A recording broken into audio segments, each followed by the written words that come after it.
All right. I'm here with Jacob at SynthPlex, and Jacob's here with his Shear Electronics Relic.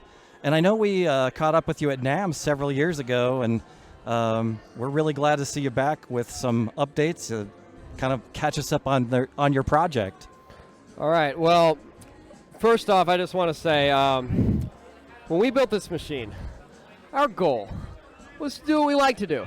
And we like to do something a little left of center. You might have heard Shear Electronics doing an Oberheim OBX clone, 8-voice Oberheim clone. When people hear that word, Oberheim, they hear a sound. A screaming filter, a thundering lineup of oscillators. Whatever you expect, we're going to give you something completely different. A perfect circle that you didn't even know you wanted. Now, okay, it's Oberheim Electronics is the single greatest brand name in the history of music technology. It's hard to compete with a legend, but you've never seen anything like this before. So the real question is, can we truly honor that classic sound and every person who loves that sound just as much as we do, and also surprise people? Because if we can do all that and make something that sounds good, then we're really getting started. So back in 2013, when I was maybe 13 or 14 years old, I decided, digital synthesizers don't sound good.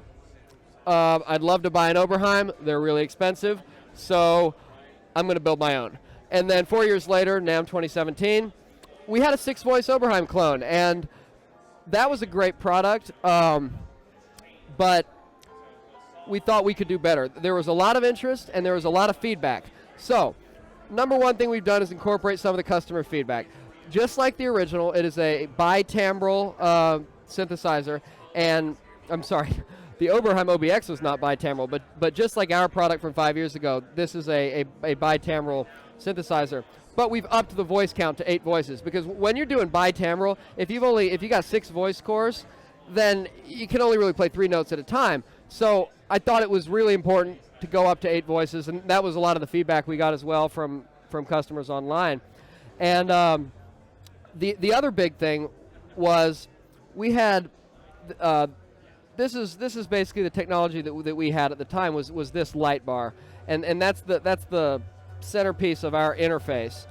But a concern people had was, at the time it was just like that. We didn't have these bars, and so people said, okay, that's great for a VCO frequency. I could detune, plus 14 cents, minus 30 cents, like that.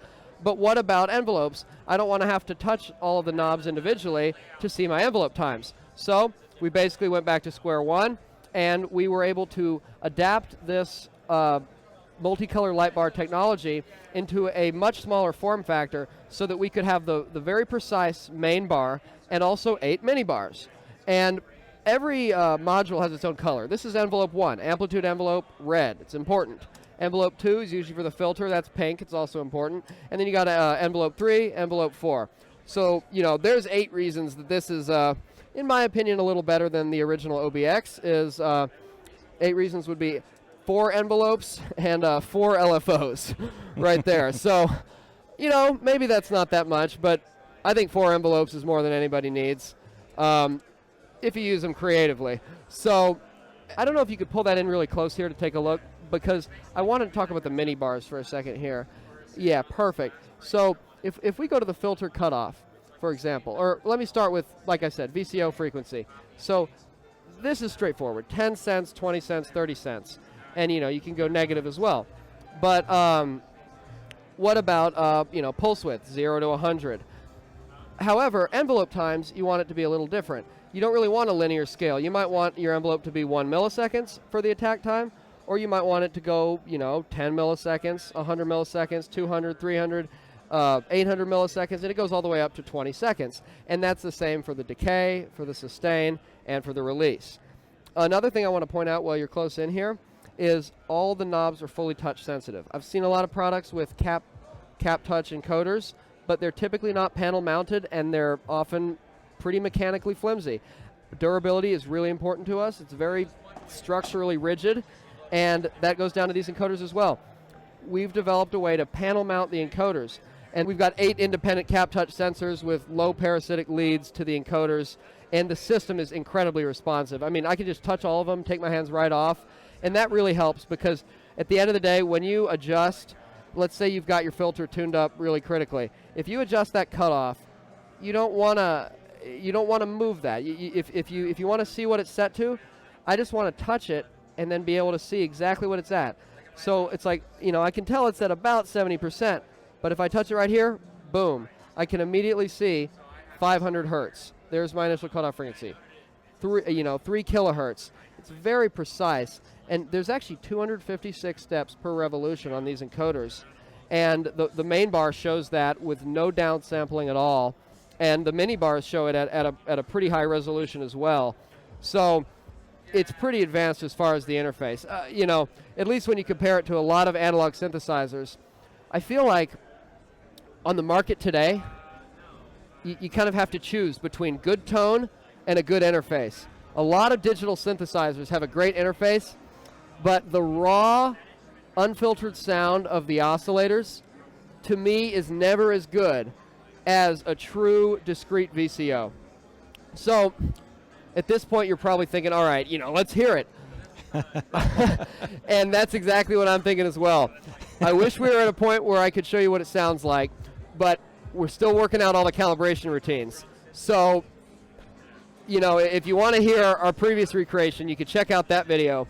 But I'm going to talk a little bit more about some of the enhancements we've made to the signal path, because I think the interface, as you can see, it's very, it's much more advanced than the original, than the stuff from the 1970s at least. But that's kind of what we're about. We don't want you to have to go with an interface from 1979 if you want to get the tone from 1979. But we've got a lot of technology in this box. We've got a full color IPS display over here. We've seen a lot of synths with really small displays, but that's pretty. It's got very good visibility, good viewing angle, and if you just if you want to change a modulation source, you can go envelope 1234, LFO 1234, and there's no menus whatsoever. If you want to set settings, there's various pages of special registers, but you never have to click through the menus. All you got to do, if you want to adjust your VCOs, just hit select VCOs, then sawtooth pulse. Sawtooth pulse. Of course, there's 2 VCOs, just like on the Oberheim OBX. You can go sawtooth pulse, or you can turn them off. You can turn off key tracking. You can turn off the bend tracking. You can do a hard sync VCO2 to VCO1. And then the glide is also, you can disengage the portamento on VCO2. That's all very straightforward. We've got an arpeggiator, we've got a sequencer built in the box. But again, there is a full color display, and you can name your patches, but you never have to do any sort of menu diving whatsoever. There's 16 encoder banks. There's 4 system pages, and then there's 4 LFOs, 4 envelopes. But here's the core signal path. We've got VCO1. Frequency, that's the coarse frequency, and then we've got the fine frequency right here, which goes down all the way down to minus 100 cents or up to plus 100 cents. And then we've got pulse width, which is 50% in the middle, and it goes a little past the range of 0 to 10 just to make sure you can get a really narrow pulse wave when you really want it. And then we've got 3 freak mods and 2 width mods. VCO2 is identical to VCO1, and then let's go on to the VCAs for a second. And our VCA is the same as the Oberheim VCA, except each voice core has 7 of them in our case, instead of only 1. And it sounds just the same, but it gives more flexibility. Okay, that's all VCO1, that's all VCO2. There's a 50-50 blend. You can pull in white noise, you're going to have it normally around here, maybe 12, 13%. And here's what really gets exciting. On those old synthesizers, the gain staging is always just kind of running 1 VRMS or whatever the nominal signal level is. But I think the user should basically choose. So at 5, that's going to be normal, 1 VRMS. But once you go up to 6, that's plus 4 dB, plus 7 or plus 8 dB, plus 12 dB, plus 16. And once you go up to 10, that's going to be plus 20 decibels. That's a voltage gain of 10x. Of course, it goes to 11. And at that point, once you get to 10, you're already in saturation. And if you pull that in here, you can see all the way across the board, 11, 11, 11, because, most people, you're going to be playing at 10. You can't go anywhere. And so we basically had to do it. So Nigel Tufnell will absolutely appreciate it. And he's right. A lot of people think that Spinal Tap is about the stupidest musicians in the world. The space shuttle, all right? The throttles go up to 104%, okay? You can Google that. This whole goes to 11 stuff, this is a widely accepted kind of concept. Whenever you got an analog circuit, you got to be able to go higher than 10. And that's why we go to -1 as well, because it has to be symmetrical, it has to go to 11. So it goes all the way from -1 all the way to 11. And it's, Tom Oberheim, he has a specific gain structure that he likes to do. And the one thing about an Oberheim synth is it always sounds fantastic. They run those circuits perfectly to get the best sound in every condition. But I like to make things a little bit more flexible. Now, finally, we've also made some enhanced. So that's all about kind of gain staging, mixing. The VCF is something I also want to cover. The SEM VCF topology was originally introduced on the Oberheim SEM from 1973 using CA3080 operational transconductance amplifiers. And that's basically, it's just a textbook state variable filter, but it uses silver mica capacitors for a very precise resonance that recirculates back in and into the input of the filter. On the SEM, that recirculation was done with a pure analog pot. So if you got your 8-voice Oberheim synth, you got to hit all 8 resonance knobs. And you can look up Geddy Lee from Rush. You can see him in his live shows. He's changing the resonance, moving his hand across all 8 voices. When they went to the Oberheim OBX, they adjusted that a little bit. Here's the thing. That filter in the SEM was a multimode filter because they had volume knobs to adjust the output and blend it together. But in the OBX, they just went only with the low-pass filter. And that's what we've been able, again, to kind of bring back the multiple filter modes, kind of like some of the other companies are doing with their latest synthesizers. So I think we've taken it just a little bit further, though. Here's the normal filter profile. That's a 2-pole low-pass filter, 12 decibels per octave roll-off. Over here, that's going to be, if you go all the way over here, that's a 4-pole low-pass filter, 24 decibels per octave. And then here is actually 18 decibels per octave. So we basically use VCAs to modulate the profile of the filter. And usually, when people talk about a voltage-controlled filter, you're talking about modulating the frequency of the filter. But, if you point down at the keyboard over here, what I like to do is let's say the fundamental is here. I want to tune my filter up around this range, and I want to hold that resonance on that constant frequency.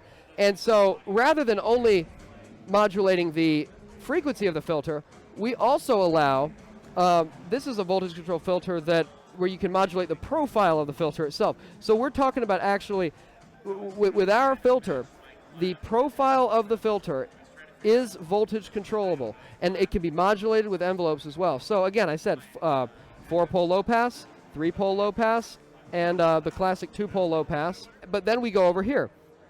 And this is a 4-pole bandpass filter because these state variable filters allow low pass and high pass. And so you put low pass in series with a high pass, you get a bandpass filter.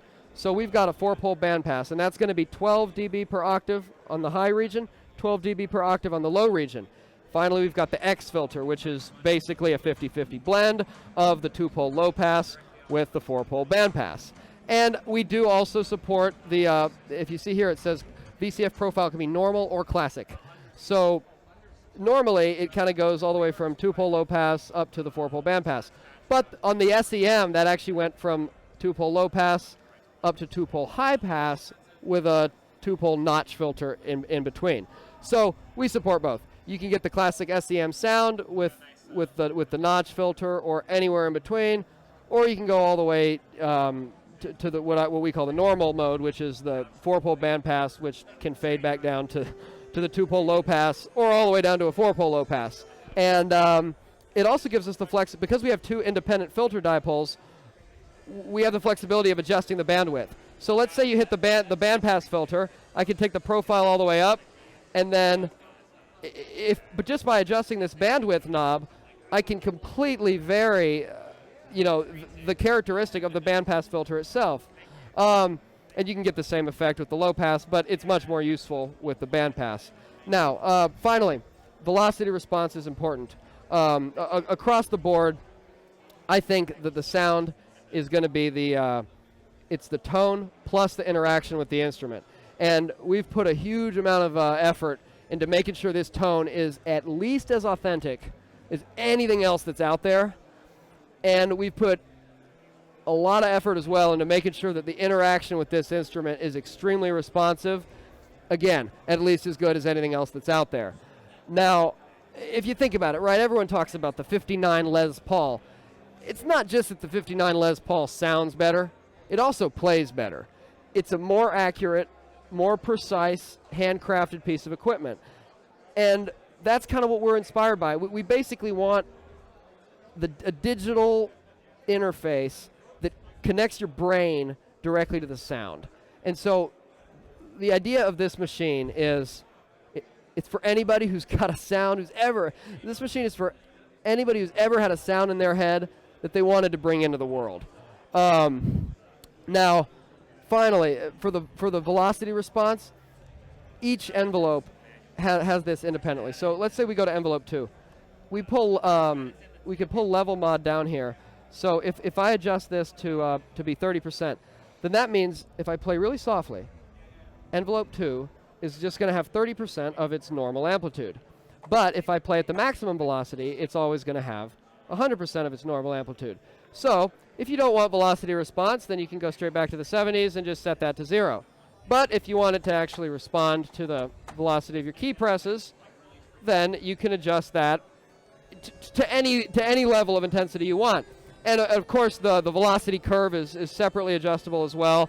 Just like we've got separate detunes for VCOs, VCFs, LFOs, envelopes, and even the VCA gains can be separately detuned. And once again, it is a bitimbral synthesizer, so you can go 4 voices, you can go monophonic with 7 voices, and that all, the voice allocator is totally flexible. Say I want to bring an envelope in with let's say I got an LFO, but I want that to have a delay on it. So I can go LFO 2, and then I can just say level mod. I can hit the level mod on LFO 2, and then select source to be envelope 3. So, you got envelope 1 for the VCA, envelope 2 for the filter, then envelope 3 can gradually bring in all your LFO modulations, whatever you want to do. I'm actually really proud of the way that we've designed these parameters, because I think it's very simple and very powerful. Every envelope has a level mod. Every LFO has a level mod as well.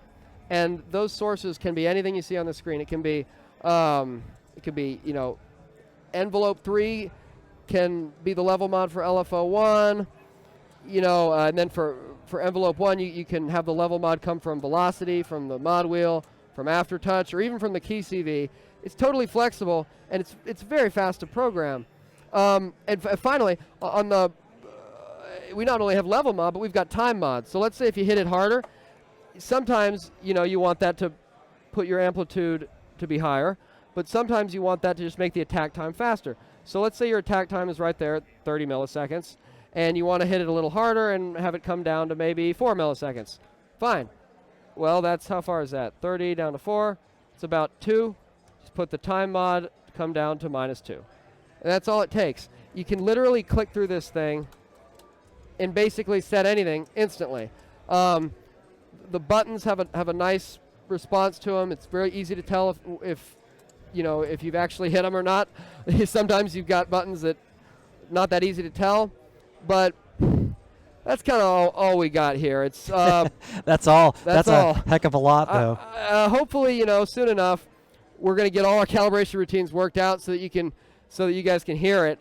But as far as shipping, every time I say what date we're going to ship, it's like, I don't know if we can hit it. But at this point, we have procured enough components for a limited production inaugural edition. So we're hoping to take orders for, say, about 8 systems for our initial run. And we're going to do, handcrafted wood side panels, just like the original. And we're hoping to do maybe March 2023. That's that's our target. We're hoping to get this thing shipped out by March 2023. So if you're interested in this, if you like Oberheim synthesizers, if you like people who are doing recreations of Oberheim synthesizers, or at the end of the day, if you've ever had a sound in your head that you want to bring into the world, this machine is for you. We've got a website, shearelectronics.com, and we've got an email address up there. So send us an email, put your name down on the waiting list, let us know, because I'm really proud of this prototype, and I would love to bring this into production. Do you have a cost or anything yet? Well, with all the global situation right now, it's very hard to put a price on.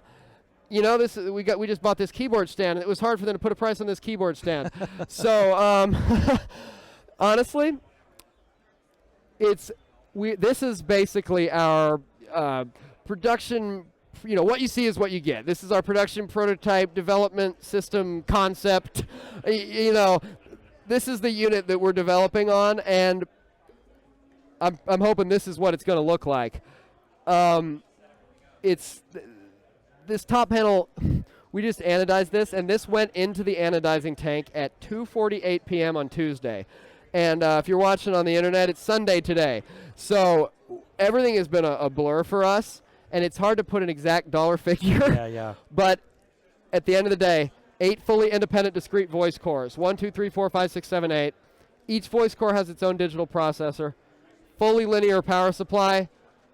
And it is as authentic as anything else out there today. And the interface is far more advanced. So I understand Oberheim is out there at a pretty hefty price point. And we're doing everything they are with our signal path, and we're doing more with the control scheme. So it's definitely going to come in at least $6,500 US. We set a lower price back in 2017, but that was a 6-voice system, and we've made a lot of improvements. Yeah. And again, electronics are very expensive right now. So this is a machine that is going to really last you a long time. We've made every attempt to make this the type of thing that you could keep it running for 40 years if you wanted. Yeah. And if you divide by 40 years, $8,000, $6,500, it's still a lot of money. But it's, you know, at the end of the day, innovation is innovation, and I'm really, really proud of this. I am very hopeful that we'll, that there'll be enough interest for us to bring this into production. So tell everybody you know, spread the word. I'm sorry that I talked so much. I wish I could have played it. I hate when companies come out here and it doesn't make sound, but we brought the oscilloscopes into the hotel room, and one thing you told me before was that one of the delays was you had to finish your college degree. Yeah, exactly. That's we wish we would have gone into production earlier in 2017, but I figured it would be good to make sure everything was perfect, and I wanted to graduate college as well. So basically, like I said, if not for the semiconductor shortage, we'd be further along. Yeah. But the hardware is done, and I've spent, out of the past 4 months, I spent 2 of those months sitting at a stereoscope for 12 hours a day, assembling these boards with tweezers. So. Well, we're excited to see that you're back, that you're on track, and the hard part's out of the way. Yeah. The hardware is done. Well, we really appreciate your time today. You have any questions about this? I mean, I don't think I could ask any questions. Tried to cover everything. I don't know what people want to hear, so I kind of just. I'm sure people will have questions. They can leave them in comments and things. Yeah, like leave that. them in the comments in the video, and I'll make sure to tell you why you're wrong. If you don't like it, you're wrong. Thanks, anyway, man. Thank you so much. Love you guys.